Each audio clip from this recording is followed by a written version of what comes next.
Since the time the man opened his eyes on the planet Earth, he started to improvise his ways of life, from cooking to shelter and all basic needs for a livable life. Sunlight, air, water, food, clothes, and communications are not only needed to survive, but also for satisfaction. Human needed technology, which has been around since the dawn of time. It is the key to evolution and key to survival. Technology has been growing since the start of mankind. The earliest accounts of technology included fire, stone tools, domestication of animals, and iron. All important leaps forward in the evolution of a mankind. As the knowledge grew, technology became more advanced. And now when people think of technology today, they think of cell phones, computers, internet, and nuclear energy warfares.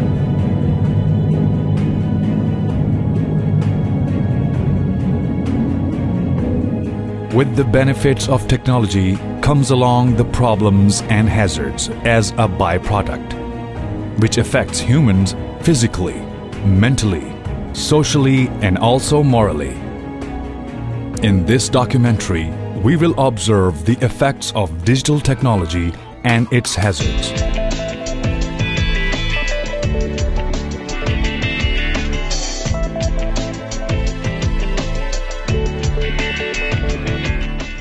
Physical hazards. We have televisions and gaming system at home, tablets and computers at work, and smartphones in our pockets all the time. According to Dr. Psychis, approximately 28% of people spend 10 or more hours in front of digital devices daily.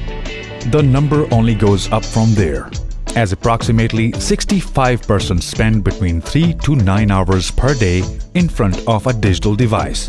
In 2011, internet usage alone was up to 2.2 billion users compared to just 3 million users in 1990. This year alone, it is estimated that nearly 60 million children will use computers or digital devices for multiple hours a day, which does not include TV time or using a game system.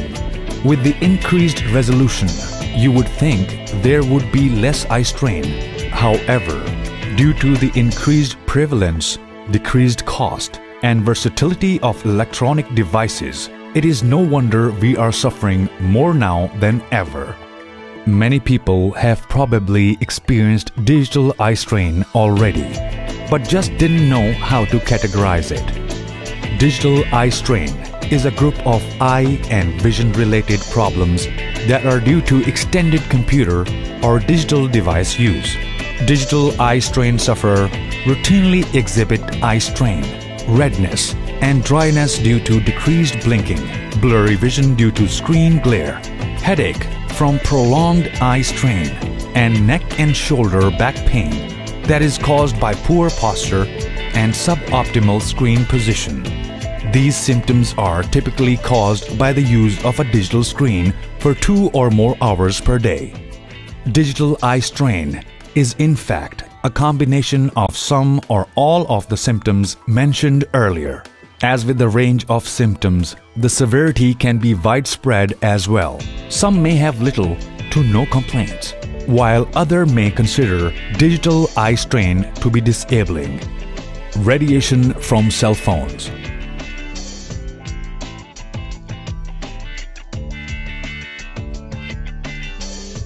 The World Health Organization says there is a possibility, a potential risk that cell phone radiation could cause cancer.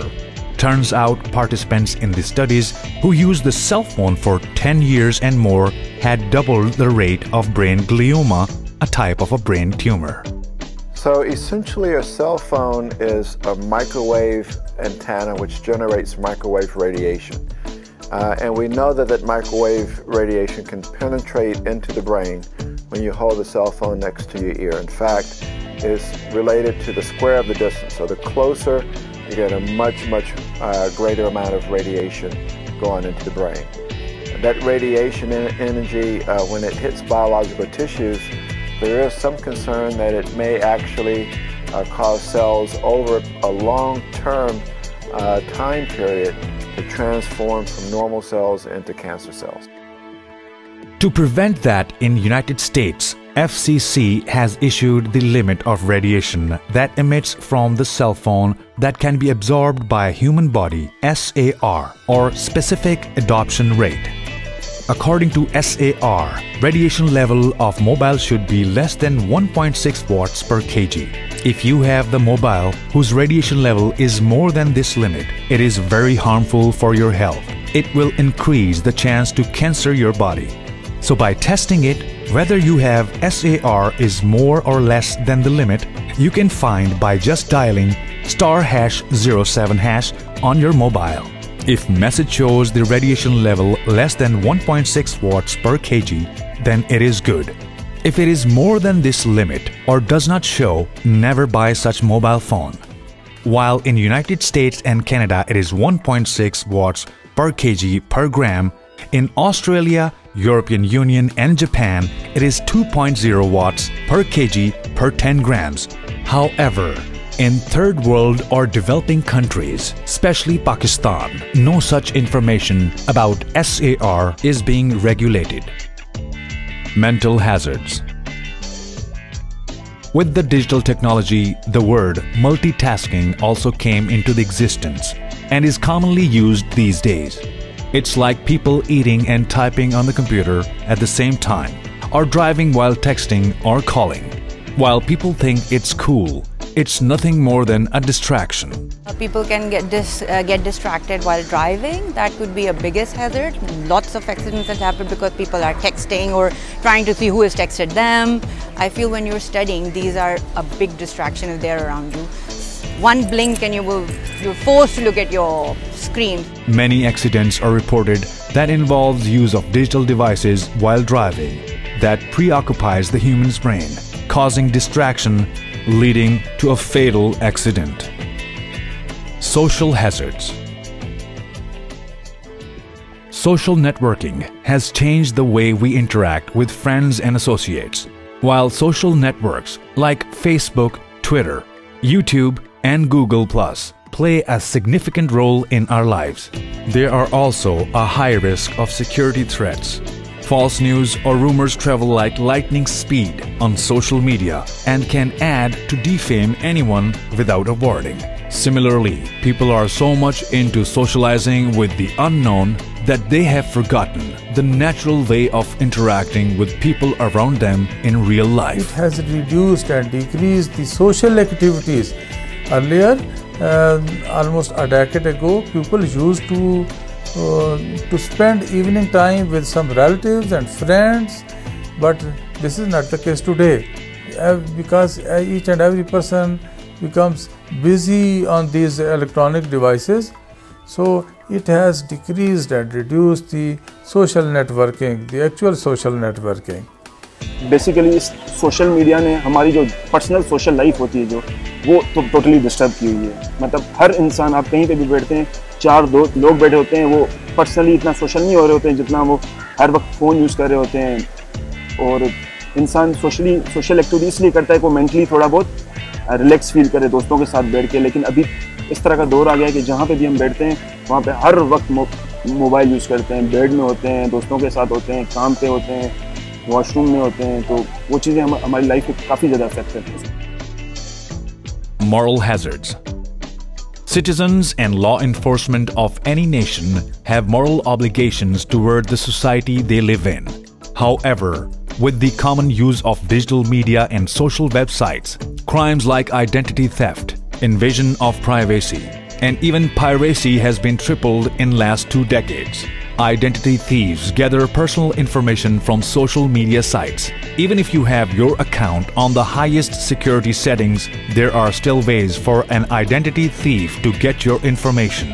Most social network sites have information that is required, such as an email address or birthday. It's common for an identity thief to hack an email account by using social information. For example, a common technique is to get personal information by clicking on forgot password, and trying to recover the information through email. Once the thief has the access to your email account, they then have access to all information on your social networking site. If you've saved your passwords on your phone, your Facebook account can be hacked, your pictures can be downloaded. Someone could make a fake account and maybe interact with your friends or colleagues in ways that you don't want them to, or share the information or pictures or family videos which you don't want them to share. So there's a lot of ways that the digital media, cell phones, Facebook can cause problems. Especially Facebook, I don't understand that people have to give all the information out about all their family members, where they live, what they do, what they look like. The digital age makes it more risky, identity theft. That's why a lot of organizations, including Nadra, are now switching to biometrics. You know, fingerprints can't be copied, but identity card can be copied. As new businesses are emerging, one of them is known as data analysis groups or companies. These companies take your digital data and sell it to the companies who claim to improve their services to provide humans better options. That's where the scary part comes. While you have signed a privacy policy agreement on the app, website, or on a software, still your behavior, surfing patterns, and personal information is being used and monitored by these companies, including government authorities and international spying agencies, profiling each individual in the name of security or terrorism. We are living in a society, we are living in a world where things are very much exposed. You cannot keep your things secret anymore. Edward Snowden, an American computer professional, former CIA employee, and former contractor for United States government who copied and leaked classified information from the National Security Agency NSA in 2013 without any authorization. His disclosure revealed numerous global surveillance programs, many run by NSA and the Five Eyes Intelligence Alliance, with the cooperation of telecommunication companies and European governments. In an interview to BBC in 2015, he revealed information. What intelligence can the agencies get from this, a smartphone? Dreamy Smurf is the power management tool, which means turning your phone on or off without you knowing. Even if I've turned my phone off? Right. And then we've got Nosy Smurf. What's Nosy Smurf? Nosy Smurf is the hot micing tool. So for example, if it's in your pocket, they can turn the microphone on and listen to everything that's going on around you. Even if my phone is switched off? Even if your phone's switched off, because they've got the other tools for turning it on. Tracker Smurf. What's Tracker Smurf? That's a geolocation tool which allows them to follow you with a greater precision than you would get from the typical triangulation of cell phone towers. Computer network exploitation is basically digital espionage. You're trying to control things that you don't own. What the intelligence agencies like to do is they'll hack those network service providers and secretly take ownership of the devices that are affecting traffic. Without the service providers knowing about it? Without the service providers ever knowing about it. One Snowden document revealed how GCHQ secretly used CNE to access vast amounts of communications data from inside Pakistan, presumably to help identify and track terrorists. And then there is a deep net and dark net that we are unaware of. What we see on the internet and surf is only 6% indexed by the search engines. Rest of 94% is the deep net and then dark net. Deep web includes the dark web, but also includes all user database, webmail pages, registration required web forms, and pages behind paywalls. There are huge numbers of such pages, and most exist for mundane reasons. Dark web is a small portion of the deep web. The most famous content that resides on dark web is found in the Tor network. The Tor network is an anonymous network that can only be accessed with a special web browser called the Tor browser. This is the portion of the internet most widely known for illicit activities because of the anonymity associated with the Tor network. Drug traffickers, arms dealers, and human organ sellers use this net.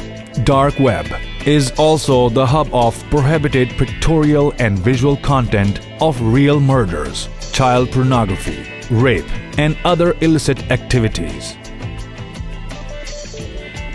We all love music and films, and there's also a cost associated with the production of such content. The producer must recover the money he spent along with the profit he deserves. But the digital mediums have made the copy of content so easy that it's next to impossible to stop the piracy. Piracy, especially music piracy, has killed, it's actually devastated the music industry in Pakistan, which was already a fledgling industry to begin with. We only sold cassettes and CDs, and after piracy took over and you could download content for free from the internet, the artists never got any revenues from people not buying music at all. Thus, they in turn couldn't create or can't create more music for the people who consume music, and that too for free. So it's a double-edged sword. It's a terrible situation. Books can be scanned and distributed over the internet, just like making the copies of music on MP3 and videos on MP4. It is for the very same reason a culture of downloading content without paying for it is becoming a fashion.